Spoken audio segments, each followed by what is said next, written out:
Que tipo de vida vale a pena ser vivida? A perspectiva mais comum sobre o que é vida se parece muito mais com uma corrida do que com uma experiência. As pessoas estabelecem etapas bem claras do que a vida deve ser e como ela deve ser. Estudar, trabalhar, casar, trabalhar, ter filhos, trabalhar, se aposentar e talvez só então viver. E em parte, isso é um sintoma da supervalorização do trabalho e da produtividade. Mas perguntar qual que é o sentido da vida é um questionamento frequente desde que humanos são humanos. No vídeo de hoje nós vamos voltar 2.300 anos no tempo.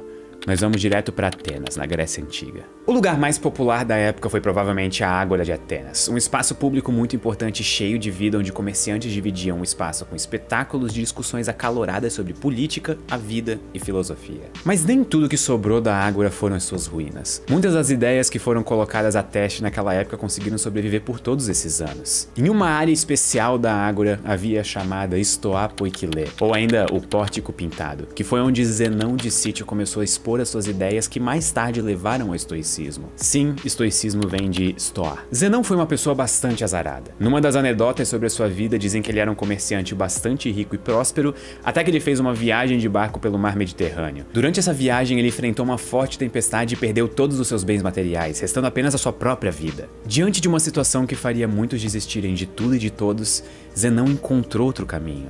Ele buscou abrigo na racionalidade para entender como reagir diante da imprevisibilidade da vida. E foi aí que o estoicismo começou a tomar forma enquanto uma filosofia que busca o uso da razão para lidar com as emoções, para evitar os vícios e cultivar as virtudes. Para isso seria preciso encarar a vida com uma certa apatia. Isso significa que é para evitar os excessos da paixão, ao não se empolgar demais com os prazeres e nem se afetar demais com os males. Mas esqueça por um momento o senso comum das palavras apatia e paixão. Para os estoicos, apatia ou apatheia vem do grego a, de negação, e pathos, de paixão. Logo, apatia seria a ausência de paixões, mas em um sentido bem específico de paixão, como um estado perturbado da alma de uma emoção controladora e violenta. Para atingir a tranquilidade e a apatia, nós precisamos identificar e separar as coisas que nós temos controle daquelas que nós não temos controle. E essa não é uma tarefa fácil, exige uma combinação especial de ideias. Por isso a filosofia estoica é composta por três componentes: ética, lógica e física. Mas não no sentido moderno dessas palavras. Não esqueçam que nós estamos na Grécia Antiga. Apesar da ética ser a parte da filosofia estoica que mais chama a atenção das pessoas, o estoicismo é uma estrutura complexa de ideias. Para nos ajudar a entender isso, nós geralmente recorremos a Diógenes Laércio, que foi um importante biógrafo da filosofia grega. Ou melhor, um dos maiores fofoqueiros de todos os tempos. Em uma das suas obras, ele escreve que os estoicos viam a filosofia como uma criatura viva em que os ossos são a lógica, a carne é a ética e a alma é a física. Os estoicos acreditavam em um universo perfeitamente ordenado e harmônico, em que tudo tem uma razão de ser e está pré-determinado. As leis desse universo estão distribuídas em todos nós de forma consistente e eterna. Nesse sentido, eles tinham uma visão determinística sobre o mundo. O universo seria uma estrutura constituída como uma grande teia de causas e efeitos, de forma que o estado presente é o resultado de uma cadeia de causas passadas, e essa sequência de causas é inescapável. O universo segue o seu curso independente de nós. Mas ao mesmo tempo em que isso pode soar assustador, os estoicos viam como um grande alívio, uma forma de se preocupar menos com aquilo que nós não podemos controlar. Tanto é que existe uma frase famosa atribuída a Sêneca sobre isso: nós sofremos mais na imaginação do que na realidade. Se os acontecimentos do universo não são seus e nem estão sob o seu controle, então tudo que cabe a você é ser racional o suficiente para lidar com suas próprias reações e emoções diante do inevitável curso da vida. Você não pode controlar 99% das coisas que vão acontecer com você, mas você pode controlar como você reage a elas. Por exemplo, você pode controlar como você reage quando eu digo que esse moletom que eu estou usando já está disponível na minha loja e que você tem 10% de desconto na primeira compra usando o cupom LOS10. Vocês podem reagir clicando no link da descrição ou indo acessar uselos.com.br. Por essa vocês não esperavam.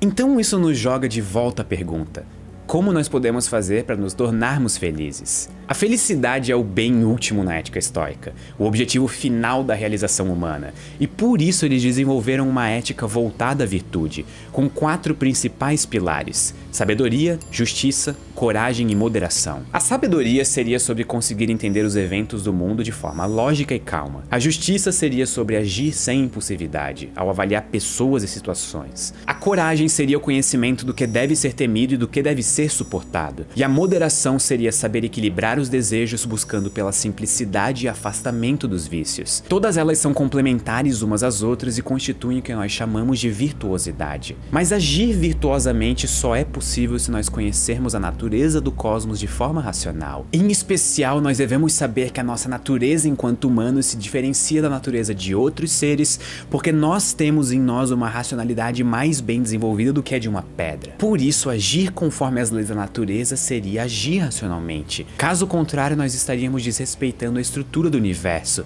indo contra o inevitável fluxo de acontecimentos, e isso é uma violação das leis físicas e lógicas. A vida, a beleza, a força, a reputação e a riqueza, e os seus opostos, a feiura, a dor, a fraqueza e a pobreza, são indiferentes. Elas não possuem nelas mesmas nenhum valor positivo ou negativo.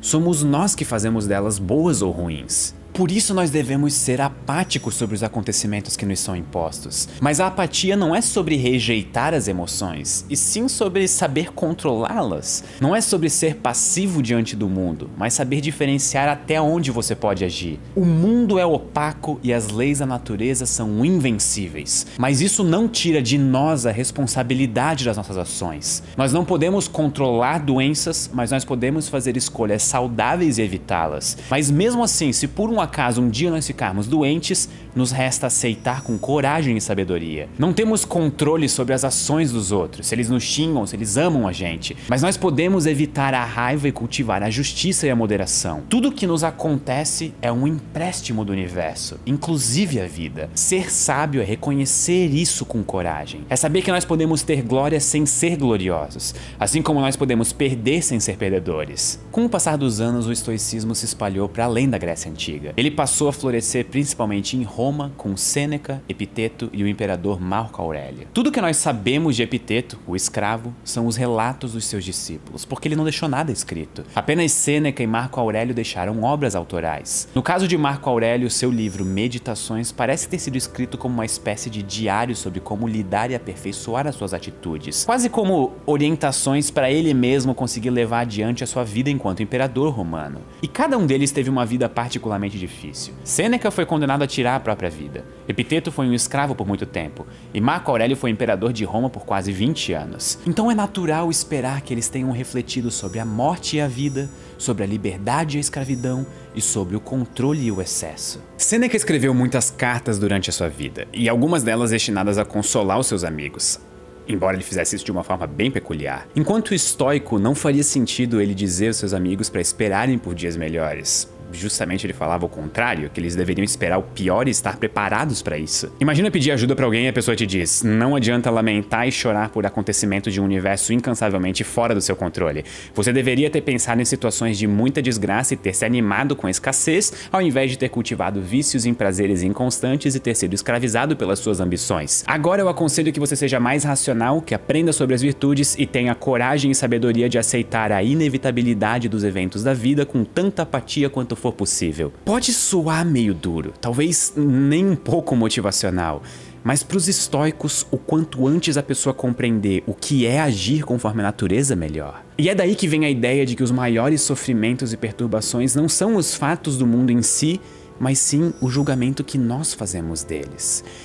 E qual a maior desgraça, se não a morte? A morte foi um elemento central na filosofia estoica, dita como a marca mais íntima da vida. Ela é o que está sempre presente e possível, é o que torna a vida frágil e ao mesmo tempo faz a vida valer a pena ser vivida. Sêneca iria ainda mais longe, dizendo que a vida toda é um aprender a morrer. Sabedoria seria reconhecer que a vida é algo que nos foi emprestado e nós devemos devolvê-la sem tristeza quando for reclamada. E foi isso que ele fez quando ele recebeu a sentença de morte dele. Ele criticava a forma como as pessoas agem de forma incoerente sobre a própria mortalidade. Nós desejamos aproveitar a vida, mas adiamos esse momento como se nós fôssemos imortais e tivéssemos todo o tempo do mundo. Nós só percebemos a nossa fragilidade quando nós perdemos algo, e só então nós agimos como mortais. A vida não é breve, mas nós a tornamos breve quando nos dedicamos às coisas fora do nosso controle. O estoicismo surgiu há mais de 2000 anos em um local completamente diferente do que é hoje, com uma sociedade extremamente distante da nossa,